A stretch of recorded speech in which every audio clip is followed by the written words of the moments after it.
Having told you this, we were asked as a committee if we knew of someone that should be chosen as our honorary survivor for this event. And immediately she came to mind. It's my honor and privilege to introduce the 2009 Making Strides Against Breast Cancer honorary survivor, Kathy Hansen.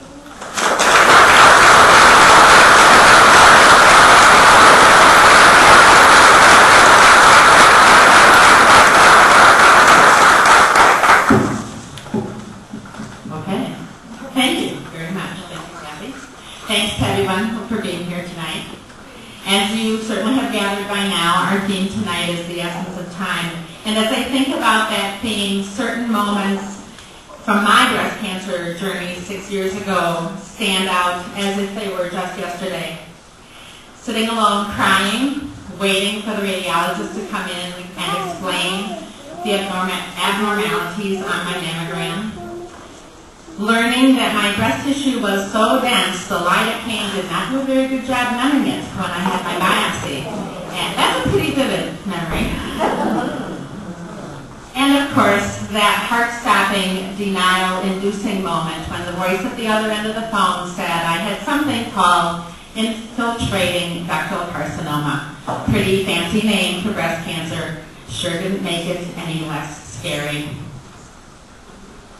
Or how about these moments when the doctor said the tumor was about 3 times bigger than they expected, or when we discovered there were not one but several tumors in my breast, when we learned that the cancer had spread to my lymph nodes and I would need 8 rounds of chemotherapy, when what had been very early stage 1 cancer was restaged as 2B, which is about as late as you can be and still be early breast cancer, when 2 lumpectomies weren't enough and I faced bilateral mastectomies. And then there is that surrealistic moment when I first saw myself bald, or when I first saw myself without breasts. And every time there was another one of those unfathomable moments of terror, my husband was there supporting me and telling me how much he loved me. Thank you, Kevin. Having cancer changed my life in almost every way imaginable. And although I lost my hair to chemo and I lost my breasts to surgery, I didn't lose my life. And that's the most important thing. Having cancer also reinforced many lessons about myself and my relationships with others.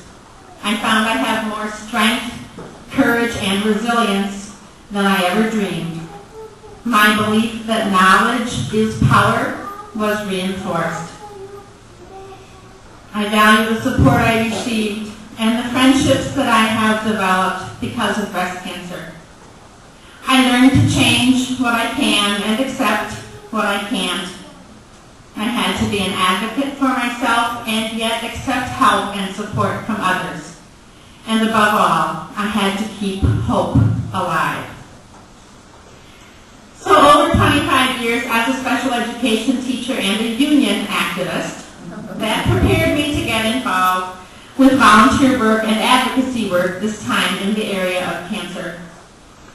Among the other things that Kathy mentioned, I am an active member of the American Cancer Society's advocacy affiliate, which is known as ACS-CAN, the American Cancer Society Cancer Action Network. And some of you have seen me over under the advocacy banner already tonight.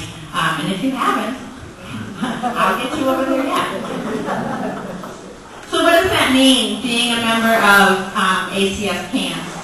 Well, it means I write letters to the editor and to our senators and our representatives to demand action now, not later, for healthcare reform that works for cancer patients. Last month, I was in Washington, D.C.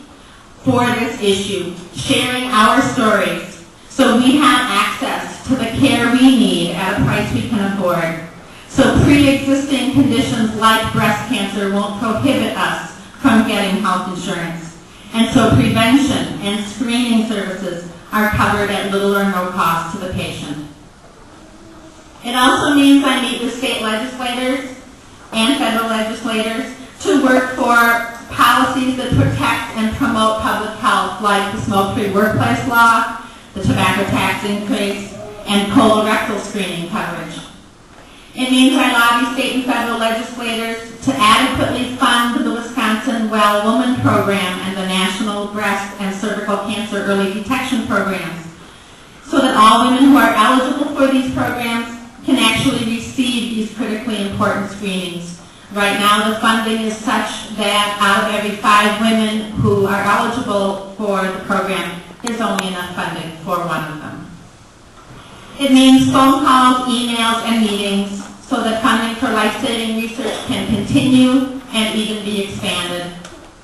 And if these issues are important to you, you can certainly add your voice to mine by joining ACS CAN. It costs $10 to join, and now I'm going to pretend I'm a public radio announcer during the pledge drive.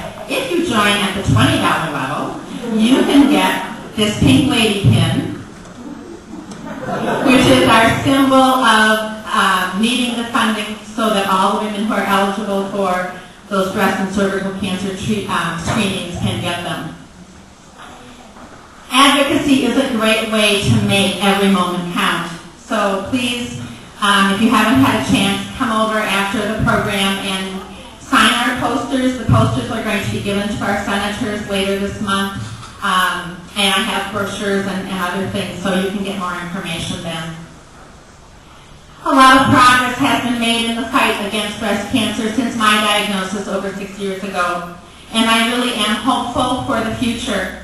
But we cannot become complacent. We must renew our hope every day. My hope is that this year, with the Making Strides Against Breast Cancer event, we can build on the previous success of the Breast Cancer Awareness Run Walk, and we can carry that tradition forward. I hope we raise thousands and thousands of dollars to fund cutting-edge research in breast cancer, to provide information and support programs for those diagnosed with breast cancer and their families, and to advocate for public policies that provide access to prevention, screening, and treatment for breast cancer, regardless of income. Tonight we heard Michelle and Sandra speak eloquently about their breast cancer journeys, and we took time to remember those whose journeys have ended.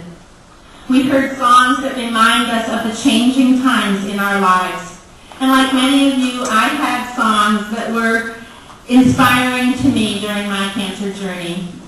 One of them is Moment, and it's by a Canadian group called Leahy. Don't worry, I'm not going to try to sing it. But it talks about living in the moment and the power of now, and trusting in that power. One part of the chorus that especially speaks to me goes like this. Though I don't know what's coming before me, I'll be all right. Now I know I'm alive. Oh, my heart is wide open. I'm giving each moment my life. I will never see cancer as a gift, but I know that each day is. So I do try to laugh often, love deeply, and live well. We can remember the past, and we can plan for the future, but we must live in the present. Thank you.